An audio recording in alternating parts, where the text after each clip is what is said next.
Next Up, and I'm here with Bill McClellan, also known as the pastor of the Church of the Second Chance. And we, in that respect, have a really exciting program tonight. Joining us are Alex Earls. He's the Reentry Manager for the Missouri Department of Corrections, and the star of our show, a real success story, Antwane White.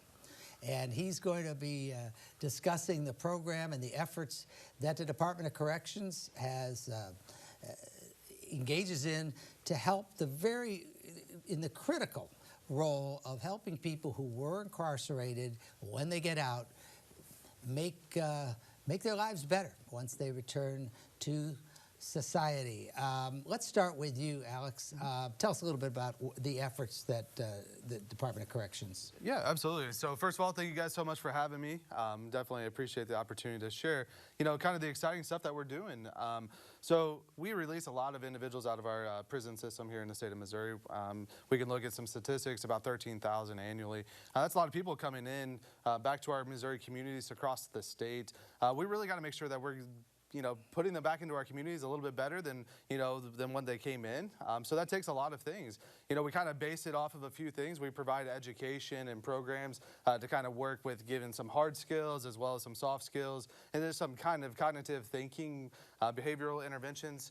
But we also really try to address, the basic needs. So if we talk about basic needs to reentry, how do we get them housing? How do we get them transportation? How do we make sure that they know what resources are available to them in their communities where they're returning back to? So that includes shelter, that includes food, that includes water and clothing and all those types of things. But then we also have another big one that I suspect, plagues the St. Louis area a little bit is substance use. So we really try our best to ensure that substance use issues are addressed prior to their release back into our communities. And we also make sure that they have the mental health services that they need and medical services.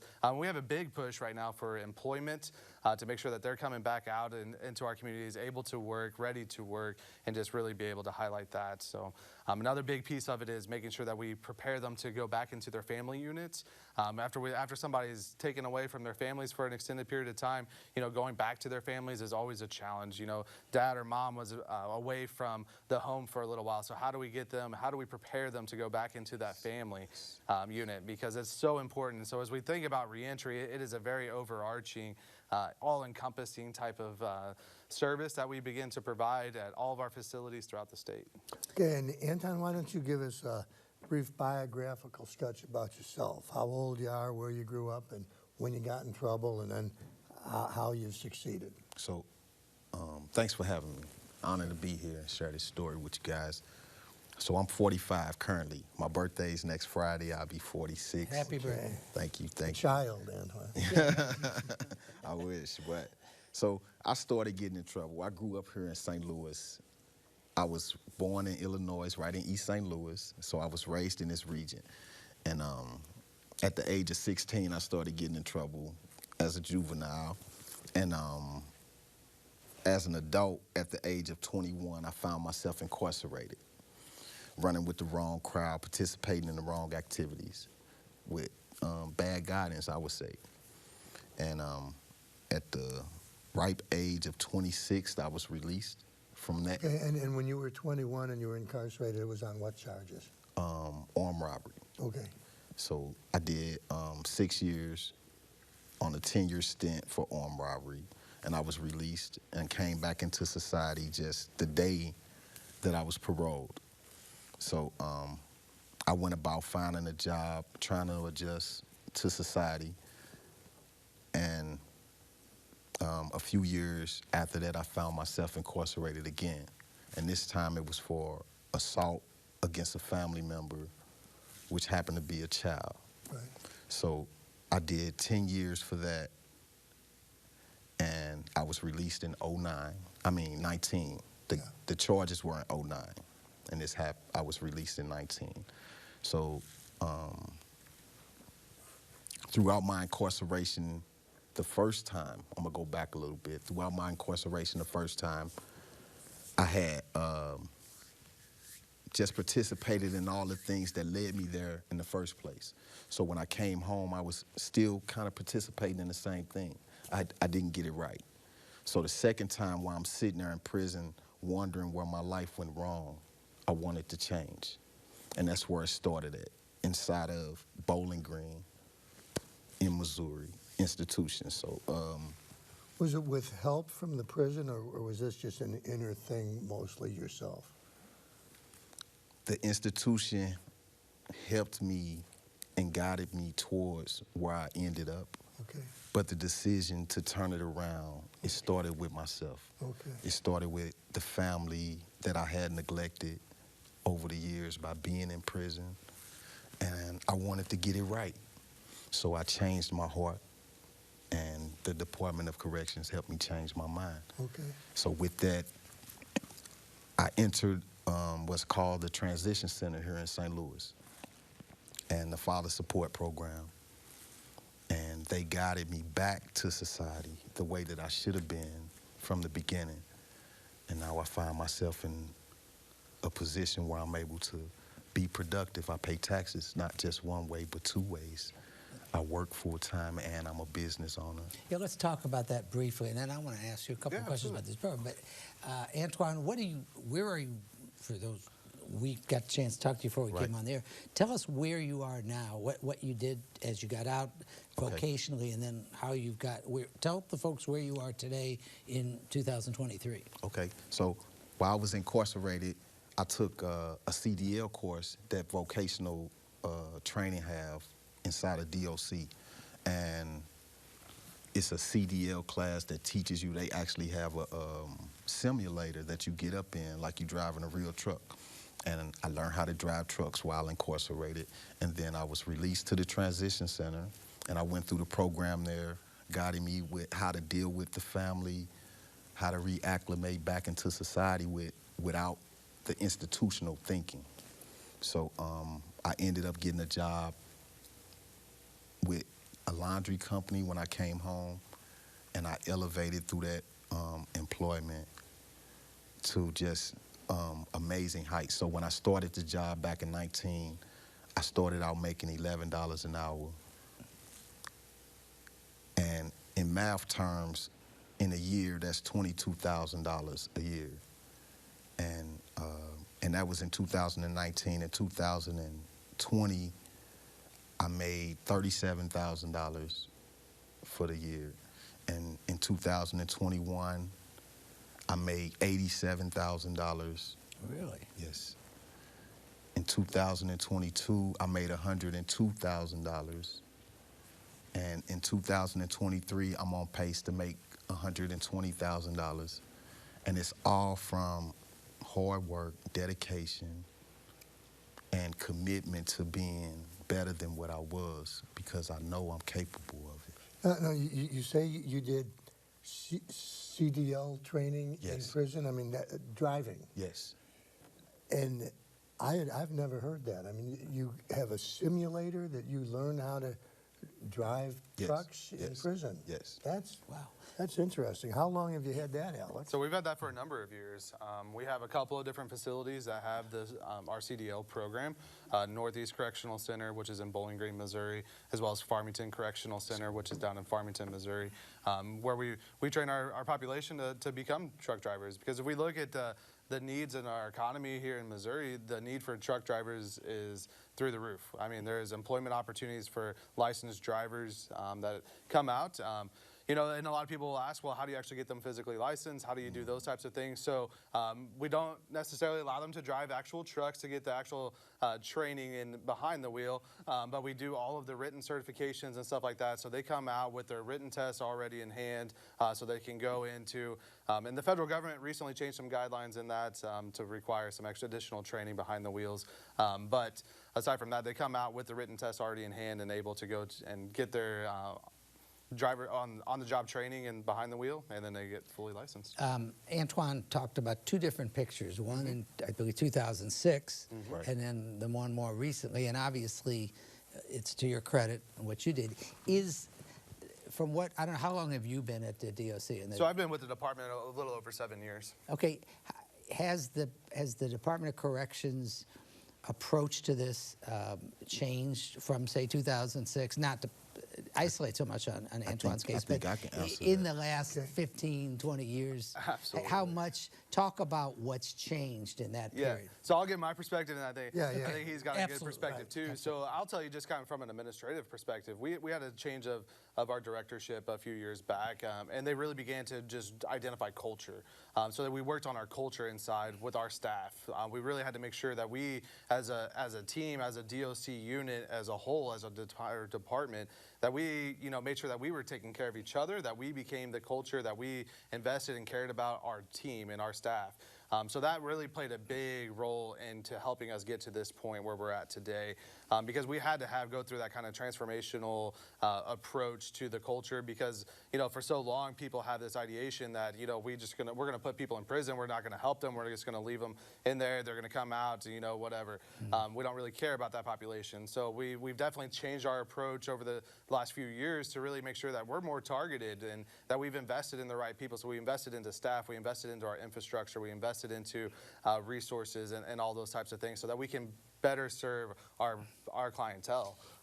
Antwane, your first-hand I think- view of this. I think the difference between the early 2000s and now is programs that's offered that help you transition from prison. What prison offers, so they all have always had educational programs inside the institutions. And for the longest time, it was just something to do to pass time, to get me through this time that I gotta do. But now, with places like the Transition Center set up to guide guys back into society, it's different. And that's the difference right there. Being able to say, we know that he's on the right path when he leaves this transition center, opposed to sending someone home to a family that's not necessarily prepared for somebody that's coming home from prison. And that's what the DOC, the difference between 2006. Can you talk about the Transition Center a little more? I mean, it's the same building that Right. the Department of Corrections has used down by the river Right. for years, and I used to see the fellows walking around downtown. And when I visited, it still seemed very much like a DOC facility. Right. Has that changed? I mean, So it's still operated like a DOC facility. Yeah. You got the guards there, but it's a different side to it, where the educational programs and the transitional programs take place. So Father Support has a wing inside of the facility where in the morning when you get up after breakfast and all that, you go to class. okay. Participate in these programs. Then as you progress through the programs, it's different stages. So you get to a stage where you're able to go out, get your ID, get your Social Security card and all that stuff so you can prepare to go and look for a job. And then you get to go out and look for a job. And then once you get the job, you're able to go out every day and go to work. So it's a progressive program. And it's key, in my opinion, because it worked for me, And that's the reason why I'm so adamant about it being a great program. Now, what about the problem of having a felony on your record when you look for work? Like, Alex, I've heard fellas tell me that they have to do entrepreneurial things when they get out of prison because people just won't hire people who've been inside. I mean, could you guys talk about that a little bit? Yeah, so I'll answer to some level of that. So when we talk about employers, the current economy has been a blessing for individuals who have felony convictions because, the need for workers and the amount of people that are needed to keep our economy where it's at and our workforce moving forward has definitely changed. There's also individuals who have gone out and really helped that population. A lot of times, and if I can't express this enough, is that when you get a job, if you're a returning Missourian back to our communities and you're getting a job, you're opening the door for the next guy. You're opening the door for the next lady that's going to come through that same employer. So understand that has a ripple out, because if an employer has a negative experience with somebody with a felony conviction, sometimes that ruin is for a lot of people. Yeah. And so we really try and we invest into our population to make sure that, hey, we're preparing them, that they get those soft skills, that they know how to handle those difficult situations when a supervisor gets onto them. But what we're also seeing is that employers are starting to come to us because they are needing employees. They are dying for that. We're also doing a great job with educating employers through Chamber of Commerce and different folks like that to come see inside of our facilities, because we have a lot. So like the CDL program that we have, so coming in and seeing that, we have a lot of other vocational training programs that are taking place within our facilities. We also have Missouri Vocational Enterprise that teaches them, you know, it's making our license plate. Every person in the state of Missouri who has a license plate came from one of our facilities. So it's showing them that, hey, these guys are productive. They have the capabilities to work and to do great work, not only just work, but they do exceptional work. We should say that CDL, commercial driver's Yep, license. sorry, So yep, people, sorry, yep, you my know, I fault. mean, Yeah. Right, okay. Well, Antwane, how about you? Did you have any difficulty getting that first job out? I mean, No. Was there any resistance to the hiring No. a man out of prison? No, I don't think it's difficult finding a job. I think it's difficult finding meaningful income. Okay. So like if the potential for growth isn't there, it's easy to take a job fresh out of prison making $12, $13 an hour. Okay. But who you gonna feed with that? Just yourself? You can't feed a family off of that. So if you have family and responsibilities, the pressure is on you. And that's the reason why some guys don't even want to settle for that. Some guys won't even go in unless we're talking about $15, $16. Okay. And it's, in some cases, it's understandable because you still have responsibilities. And you got to think, coming home from prison, you still have the child support that's been waiting on you from those kids that you left. So you got to pay that, and that's coming out your check before anything. Okay. So the employers that's willing to go the extra mile and pay more than minimum wage, that's where everybody's running to. Okay, and we should mention that you have a family, you have a son. Absolutely. And you have custody of your son. Absolutely. Right. 16 years old, he lives with me, doing great. Okay. Participate in everything, so it's not hard. Well, that's a big success story to come out and get your son. Congratulations on Thank that. you, thank you, Okay. thank you. Absolutely. If people, I'm sure we have some business owners watching tonight in our very substantial 9 PBS audience. If somebody wants to, how if I have a business and I want to, you know, be part of this really amazing initiative, I guess, however you want to call it, how do they go about doing that? Yeah, so they can, I mean, honestly, reach out directly to me. I'd be happy to talk to them. I have another guy that works in my office who does a lot of work with our employers. We can get you linked into a facility to go see some of the work. If you want to have an opportunity, we do a lot of job fairs within our facilities. We do mock interviews. We do all sorts of things to where businesses can have access to this population prior to their release back into the community. So they could come out with a job if we have employers who are willing to come and seek that. If they want to come in and see a tour, they want to see our facilities, by all means, reach out to me. Alex Earls, where do they find you? Yeah, so reach me by email. So that's Alex, ALEX.Earls, EARLS, at doc.mo.gov. And I'd love to communicate with you and hook you up and get on our way and get some guys and gals to work. I want them to get that non-commercial commercial in. Yeah. Right, right. Hey, now, did you get a job as a driver right out of prison, and are you driving now, or are you a manager? So right out of prison, I started as a cook, as a shorthand cook. Okay. And I worked that job, and I applied for the laundry company, and I got that job. So at that time, I was working 2 jobs. And neither of them driving trucks? No, okay. No. So a driver position came open like 2 months after I was with the company. And I applied for it and was accepted, and I climbed from there. So I think when I first started driving, I was only at like $14 an hour. Okay. And that first year, I won Employee of the Year because of how much I grew my route just out the gate. And to go back a little bit, you wouldn't believe it because I didn't mention this, but prior to me coming home, I worked in a laundry facility in Farmington.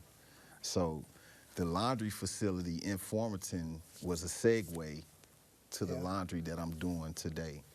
And I worked in the laundry in prison for, I think, the last 13 or 14 months prior to me coming home. And you made a little bit of money in prison doing that, right? Yeah, just I mean, it was pennies, but. And what are you doing now? So as it stands now, I'm a service guy for the company that I work for. So I deliver to some of the major businesses throughout the region here in St. Louis. Good for you.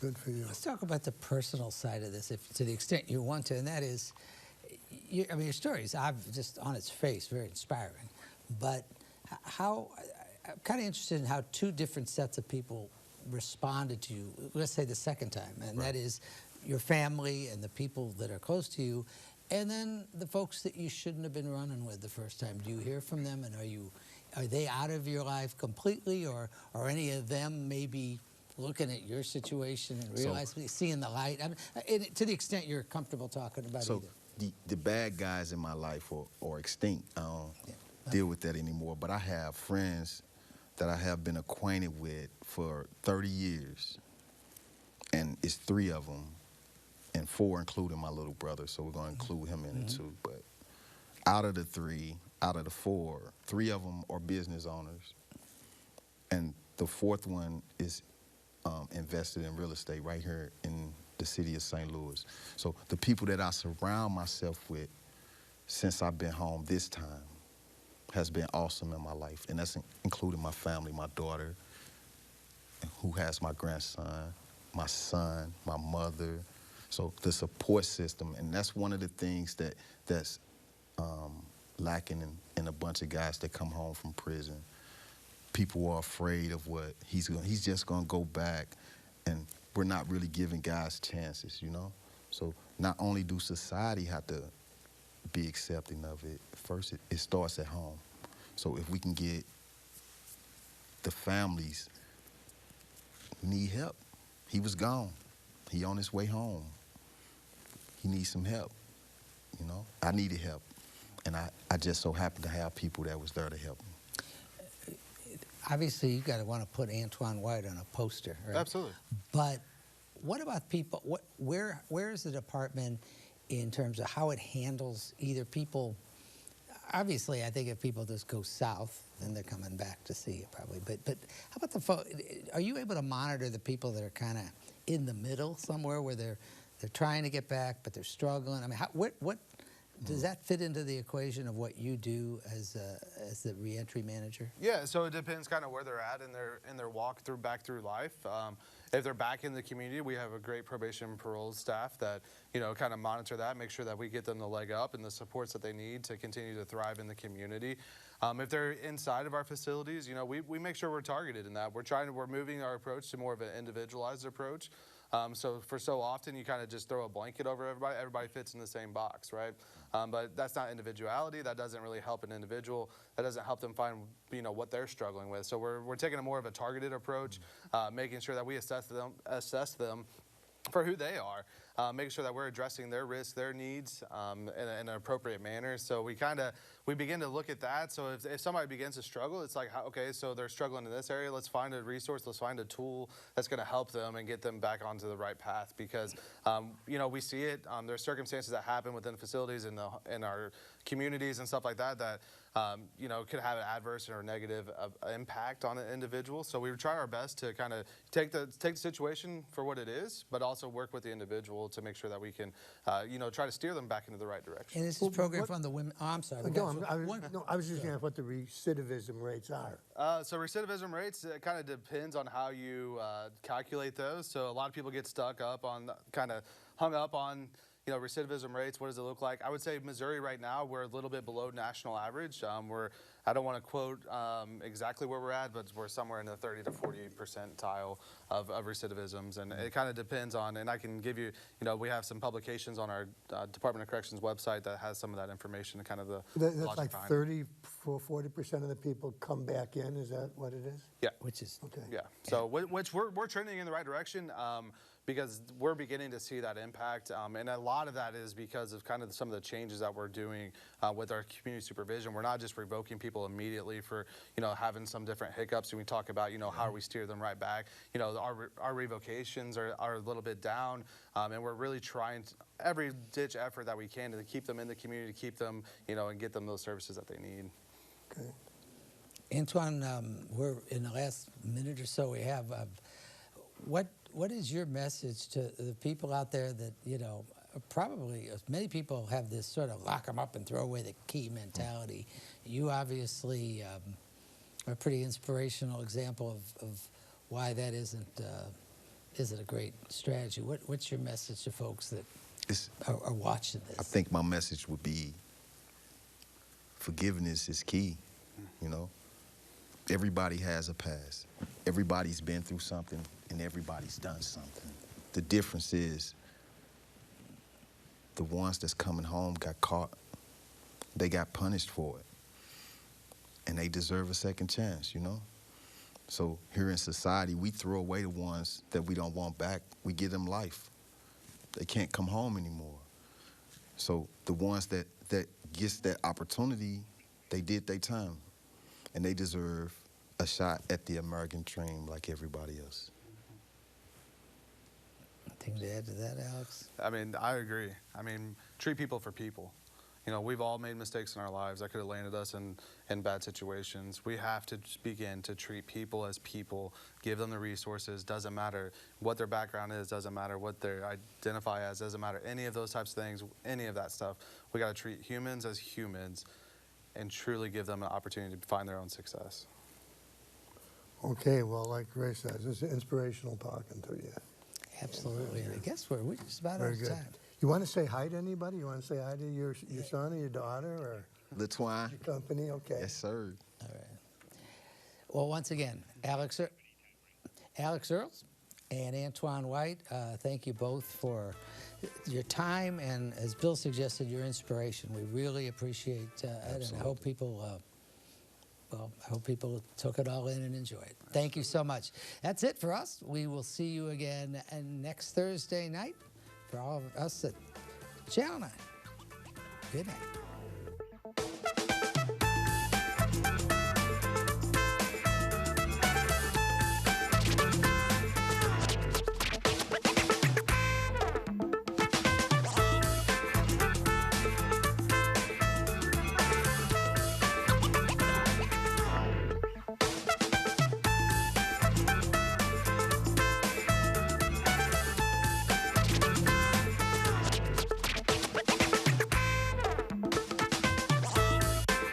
Donnybrook is made possible by the support of the Betsy and Thomas Patterson Foundation and the members of 9PBS.